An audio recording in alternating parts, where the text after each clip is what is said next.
Hello, a very good morning. Day 4, Mahabharat. राजा शांतनु की कहानी। एक निर्णय जिसने सब बदल दिया। अगर मैं हुक में आपको कुछ बोलूं तो इट इज लाइक, क्या एक प्रेम महाभारत जैसा युद्ध की नींव रख सकता है? अगर राजा शांतनु कोई अलग निर्णय लेते तो शायद महाभारत का इतिहास अलग होता। सॉरी, कहानी क्या थी ये समझते हैं। कुरुवंश के एक महान राजा थे प्रतीप।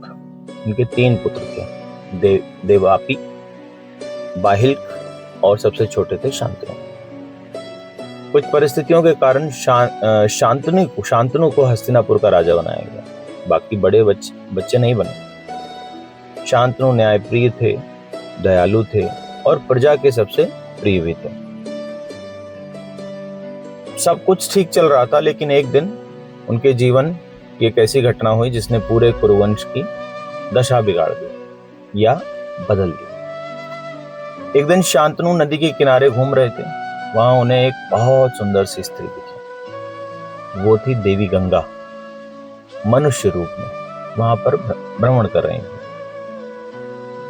राजा उन्हें देखते ही मोहित हो गए और तुरंत ही विवाह का प्रस्ताव दे डाला। उस समय तो सब चलता था। गंगा ने कहा, मैं विवाह के लिए तैयार तो हूं, बट मेरी एक शर्त है। तो शर्त यह थी कि राजा कभी भी उनसे किसी भी कार्य का प्रश्न नहीं करेंगे और ना ही उन्हें रोकेंगे।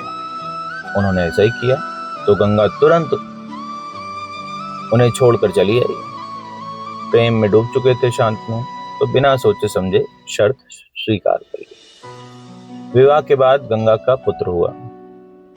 1 पुत्र, 2 पुत्र, 3 पुत्र, और वो हर एक पुत्र को गंगा में बहाने लगे। पुत्र पैदा होता था, वो तुरंत चल देती थी गंगा की तरफ। अपने बेटे या बेटी जो भी होता था उनको बहा देती। शांतनु का हृदय एकदम टूट जाता, लेकिन वचन, मौन बंधे रहे। ऐसा 7 बार हुआ, 7 टाइम्स। 8वें पुत्र में बेचारे शांतनु भी अपना मुंह तोड़ बैठे, अपना मौन तोड़ बैठे। जब 8वां पुत्र जन्म हुआ तो गंगा उसे भी नदी में लेके चल पड़ी। उन्होंने सोचा कि ये कैसा कर्म है, तुम अपने बच्चे को बहा क्यों रही हो? और जैसे ही उन्होंने प्रश्न किया, गंगा ने कहा, आपने वचन तोड़ दिया, अब मुझे जाना होगा। अब मुझे जाना होगा। गंगा ने बताया कि 8 बच्चे जो थे वास्तव में वो 8 वसु थे।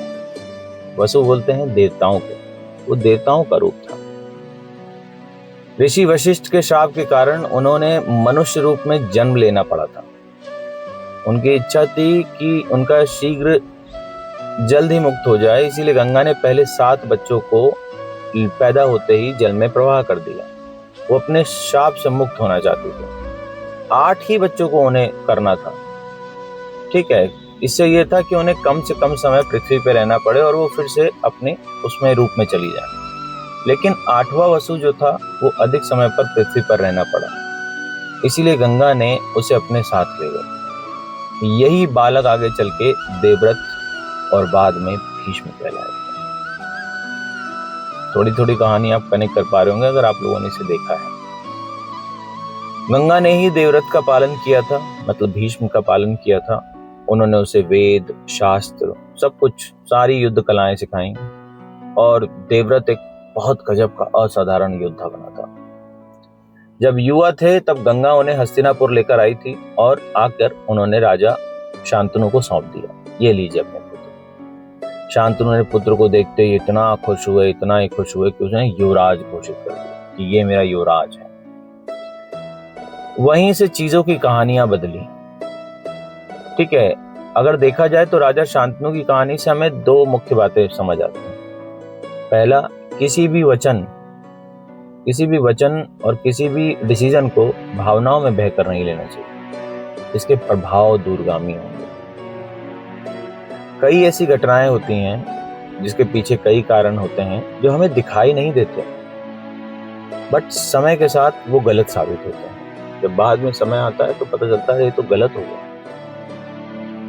तो पहली चीज जो आज की सीख है, भावनाओं में बहकर निर्णय मत लीजिए। दूसरा,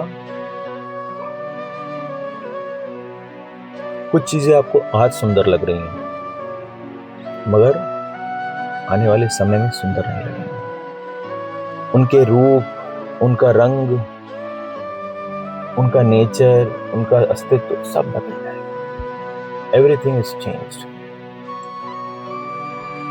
एक प्रेम, एक वचन और एक प्रश्न, इन तीनों घटनाओं ने महाभारत के इतिहास को बदला। यही देवव्रत आगे चल के भीष्म बने थे, जिन्होंने फिर आगे शादी नहीं की, जिनकी एक प्रतिज्ञा से महाभारत के सबसे महत्वपूर्ण घटनाओं में से एक बन गई। देखो, जितनी भी पुरानी बातें हो रही हैं ना, ये वो 18 दिन में दोबारा होंगी। भीष्म क्यों देवव्रत से भीष्म बने, क्या प्रतिज्ञा भीष्म को बांधे रही, ये सब ठीक है। अगले एपिसोड में या अगले महाभारत के उसमें हम पढ़ेंगे, समझेंगे डे 5 में कि उन्होंने बहाया क्यों, देवी गंगा ने अपने पुत्रों को बहाया क्यों, और ऋषि वशिष्ठ ने उन्हें श्राप क्यों दिया था। इसी कहानी को और थोड़ा सा डीपली समझते हैं, ठीक है। तो मिलते हैं नेक्स्ट। बाय, हरे कृष्णा।